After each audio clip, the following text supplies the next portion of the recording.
انت ممكن تكون من الاشخاص اللي بيعملوا فيديوهات رائعة وبتحس انها تستاهل مشاهدات بالملايين، لكن عندك مشكلة انك مش عارف تزود المشاهدات ومش عارف توصل لناس اكتر. طب عمرك فكرت ان ممكن يكون العنوان بتاع الفيديو هو السبب؟ النهارده هقولك ازاي تكتب عنوان يخلي فيديوهاتك تنفجر بالمشاهدات وتوصل لعشرات الالاف وتحقق اللي انت عايزه من يوتيوب. فادخل معانا فيديو النهارده واكتشف السر اللي هيغير كل حاجة. يلا بينا. من اول ما بدأت كنت بكتب عناوين كانت بصراحة مملة جدا، واي حد بيقراها ما كانتش بتجذب انتباهه ولا بتحفزه، بالتالي ما بيضغطش على الفيديو اصلا. بس مع الوقت والتجارب والتدريب لقيت طريقة ان اقدر اوصل للناس بشكل افضل. بدأت اقدر اجذب الناس بالعناوين والصور المصغرة بتاعة الفيديوهات، واللي علمني ازاي اقدر اعمل ده هو احصائيات يوتيوب. في ناس كتيرة بيغلطوا بس لانهم مش بيتابعوا احصائيات يوتيوب ومش بيعرفوا الفيديو بتاعهم بيظهر فين، لان بمعرفتك الفيديو بتاعك بيظهر فين تختلف الاستراتيجية اللي المفروض تعمل بيها العنوان بتاعك وطريقة استهدافك للناس. لان في استراتيجيتين، سواء استراتيجية الظهور على يوتيوب نفسه، في الاستراتيجية التانية اللي هي انت عاوز الفيديو بتاعك يظهر لمين. وهنا بيكون في تحول واختلاف جذري في طريقة صياغة العناوين اللي انت عاوز تعملها. خلينا نبدأ بطريقة الاستهداف عن طريق معرفة الفيديو بتاعك بيظهر لمين. يعني مثلا لو دخلت على احصائيات اليوتيوب عندك وفتحت الادفانسد مود وشفت الفيديوهات بتاعتك بتظهر فين، هتلاقي انك لازم تستخدم استراتيجية معينة في كتابة العناوين. يعني لو الفيديوهات بتظهر في نتائج البحث على يوتيوب، هتختلف طريقة كتابتك للعنوان علشان تزيد فرص الناس انها تلاقي الفيديوهات بتاعتك بسهولة. خلينا نفترض مثال تعلم الفوتوشوب لتصميم الصور المصغرة. لازم تكتب عنوان يكون سهل البحث عليه، يعني اي حد عايز يتعلم الفوتوشوب يدخل البحث ويكتب العنوان كامل زي ما هو، وبالتالي الفيديو بتاعك هيظهر ليه. لكن المشكلة هنا ان العناوين زي كده صعب جدا تجذب انتباه الاشخاص،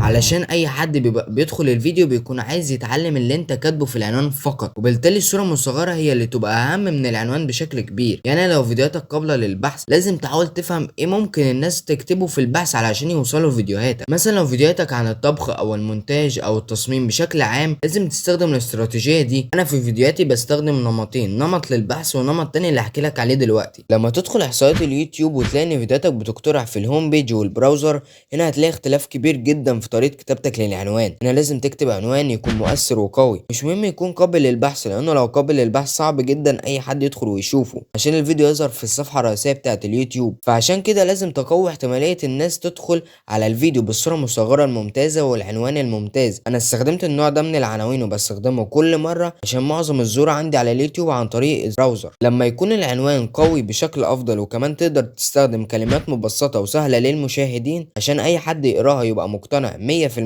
في اللي انت هتقوله ويحسن او يزود الفضول عند الشخص. انا عايز اعرف ايه اللي موجود في الفيديو ده، ايه اللي ممكن يغير من حياتي او يحسن من طريقة طبخي او مونتاجي او تصميمي. في حاجات لازم تلعب عليها حسب قناتك او استهدافك للجمهور. لو كانت فيديوهاتك بتظهر في الهوم بيج او البراوزر وانت كنت بتكتب عنوان قابلة للبحث، فمن الصعب ان اي حد يدخل على فيديوهاتك لان العنوان مش مؤثر كفاية مقارنة بالفيديوهات اللي جنبك في الصفحة الرئيسية. لان اليوتيوب بيختار الافضل عشان يظهر في الصفحة الرئيسية واي حد يقدر يشوفه ويدخل عليه ويتفرج فيديوهات وفيديو ورا فيديو ورا فيديو، وبكده يكون قاعد مدة طويلة على يوتيوب. ما تنساش ان ده هو الهدف الرئيسي من الخوارزمية. بس لو بتكتب عن عناوين جذابة لفيديوهات قابلة للبحث، يعني مثلا لو الموضوع كان كيفية تصميم الصورة المصغرة زي المثال اللي قبل كده وكتبته بطريقة جذابة، هيكون صعب جدا اي حد يدخل عليه ويكتب ايه هو العنوان اللي انت حاطه بالظبط، فالفيديو بتاعك مش هيظهر في نتائج البحث اللي انت عملتها. بس من الغلط الكبير جدا انك بتحط عنوان طويل جدا جدا جدا. بشكل عام اليوتيوب بيحدد لك ان طول العنوان لازم يكون 100 حرف، بس ما تنساش ان اغلب العناوين الطويلة بتتقطع بعد ال50 حرف الاولى. فعشان كده حاول قدر الامكان تخلي عناوينك مبسطة وقصيرة ومريحة كمان للمشاهدين مهما كان نوع الفيديو اللي انت بتقدمه لو فين بيظهر في اليوتيوب. وحاول قدر الامكان ما تستخدمش الايموجي، ولو حتى استخدمته استخدمه بذكاء ومش بدرجة كبيرة زي ما بعمل في فيديوهاتي. بيكون في ايموجي او اتنين بالكتير في الفيديو عشان ما يكونش عنوانك كله علامات استفهام او ايه الحاجة اللي مش ظاهرة بالنسبة للمشاهد وبتبقى غامضة وبينسى الفيديو اصلا. انا عايز اقول لك حاجة ممكن تغير لك طريقة تفكيرك بشكل عام عن العناوين ممكن تتغير. يعني في حالة فشل عنوان اعمل بداله وحاول قدر الامكان تحسن كل فترة وفترة الفيديوهات في اليوتيوب، ومن السهل جدا انها تفضل مشهورة اذا عرفت تختار العنوان الصح. انا مثلا بستخدم الاستراتيجية دي